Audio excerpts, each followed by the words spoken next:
மற்றவங்க சொல்றதை பத்தி நான் கருத்து சொல்ல விரும்பலைங்க. நாங்க இந்த தேர்தலை சந்திப்பதற்கு வியூகம் வழங்கப்பட்டிருக்கிறது. அந்த வியூகத்தில் சிறப்பாக பயணித்து அந்த கூட்டணி வலுவாக இருந்து அதை வெற்றி பெறுவதற்கான முயற்சியில் ஈடுபட்டிருக்கும் போது மற்றவர்கள் கருத்துக்களை கேட்டுட்டு தான் போயிட்டு இருக்கும்போது பல பேர் பல கருத்துக்களை சொல்லுவாங்க. அதான் கேட்டு உள்வாங்கிட்டு நம்ம போயிட்டே இருக்க முடியாது. செயல்பாடு நடக்கும். தொகுதியில வெற்றி பெறுவோம் ஸ்டாலின் சொல்லியிருக்காரு. 234 தொகுதியில இந்த கூட்டணி வெற்றி பெறும் நான் சொல்லியிருக்கேன். நான் சொல்லிடுறேன் 234 தொகுதியில ஜெயிக்கலாம் நான் சொல்றேன். அவர் தான் அன்று திராவிட முன்னேற்ற கழகத்திற்கும் 40 என்ற கோஷத்தை உருவாக்கி தந்ததே நான் தான்.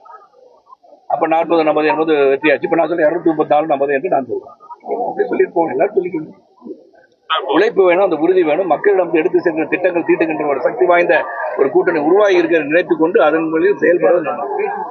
மொழி பிரச்சனை தொடர்பாக கமலஹாசனோட ஸ்டாண்ட் எப்படி சார் பாக்குறீங்க? கமலஹாசன் ஸ்டாண்ட் அது ஒரு திரையுலக நிகழ்ச்சி. முதல்ல அவர் எதுக்காக அப்படி சொன்னாருன்னு எனக்கு தெரியல. ரெண்டாவது, தமிழ் ஒரு மூத்த மொழி இல்லைன்னு சொல்லல. ஆனா தமிழிலிருந்து வந்ததுக்கான ஆதாரம் அவர்கிட்ட இருக்கான்னு சொல்லி நான் ஆராய்ச்சியாளரும் இல்லைன்னு சொல்லிட்டார். ஐம் நாட் ஹிஸ்டாரியன் சொல்றாரு. அப்படி இருக்கும்போது அந்த கருத்தை பதிவு செய்வதற்கு காரணம் புரியல. அதனால இப்ப வேகமாக சுரண்டு கொண்டிருந்த உலகத்தில் நான் முற்போக்கு சிந்தனையோடு நாம் முன்னேறி செல்ல வேண்டிய நாட்களில் திட்டங்கள் தீட்டி மக்கள் நல்லா இருக்கும்னு நினைக்கும் போது இந்த சர்ச்சைகளெல்லாம் கொண்டு இந்த சர்ச்சைகளும் என்ன பயனடைய போறோம்னு தெரியல.